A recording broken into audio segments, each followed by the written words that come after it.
stress? We only can. You know, with our athletic ability, it is tough. But like I told them, well, it wasn't cool on the southern side. You know what I'm saying? So ultimately, yes, the heat did play a factor. We came in and just sometimes as girls we tend to do that. They were so dramatic about it, and I said, hey guys, we gotta check out. And I knew it was on our mind, and it's just sometimes having something to lean on to make an excuse for where you can let yourself off the hook.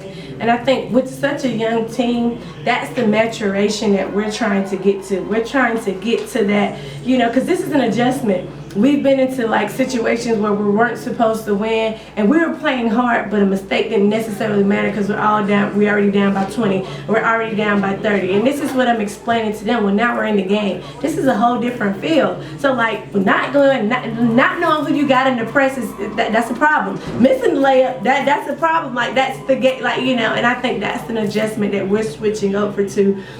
For them mentally, because you know, it's hard mentally being on the road. I think for both teams we looked a little lethargic out there, you know, and so it's trying to get back in the groove. And I think SWAC will pick up as we go later on. With such a young team, how do you think the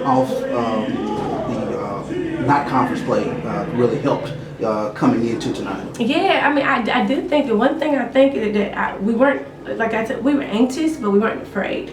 And I think that's important, and we talk a lot about that. Like, there's some mistakes that can happen, and naturally you have to embrace those with younger teams. And until the team wins through one of those, it's always sketchy to be on the ropes with it. Like, they've got to experience winning for them really to know how much it matters to give that extra energy and that extra effort.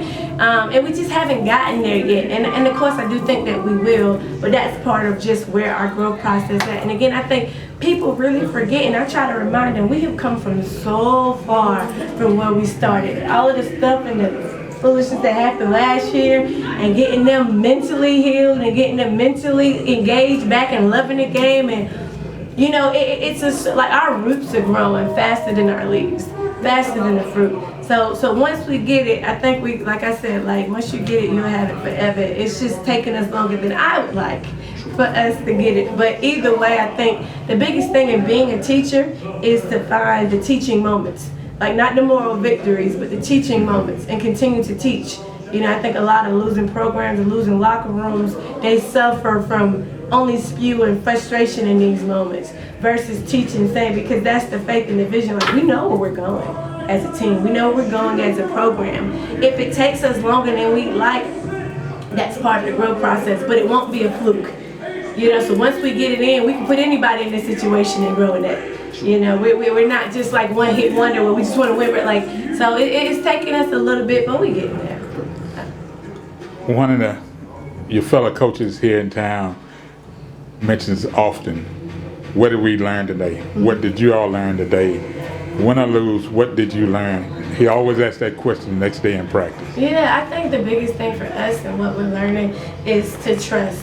Trust our communication, because what happens is, too out there right now with the young and the inexperienced team, you have too many people putting their head down. And not because it's selfish, but they really want to do good. They really want to succeed. They really want to be great for us. They really want to be great for me. And it's a hard space as a coach because leadership is lonely. I always say that. It's very hard because you got to push them, but you know that disappointment is the thing that holds them back. So it's like trying to meander through that and getting them to, our term is, a gift can't unwrap itself. So somebody else has to unwrap the gift for you. And so it's like keeping everybody engaged and helping them up. When you see them drop down, it can't be my job to get everybody 15 points, like, let's go, you got it, hit it, keep your head up, because I have to coach the game. So they have to learn to do that for each other. They got to learn to spot that amongst each other and see when somebody's not playing and don't got their crown on and respond to it. It's not a light switch. You can't just go in there and do it. It has to be ingrained. It's a habit. It's a, you know, like I just spoke to AD. My biggest concern with her was, well, you had your hood on. That's not the type of way. In the game, your team needed you. You hadn't been there, but they've been working and supporting you while you weren't So as a great teammate, as a leader to this team, don't show them disappointment in what they're doing. Don't show them frustration. Show them that you're there and you can pick somebody else up because it wasn't about you tonight. And that's, I think, new to a lot of them, especially her. But that's what the Tiger way is, and we're not compromising that. So we win, we're going to win in that way. Well, then with that, Coach, reintroduce yourself and we'll close this out. I am Coach Skeete. I am the head coach of Texas Southern Women's Basketball. And this is Jerry Lee Woodley Jr., the college sports reporter, signing off.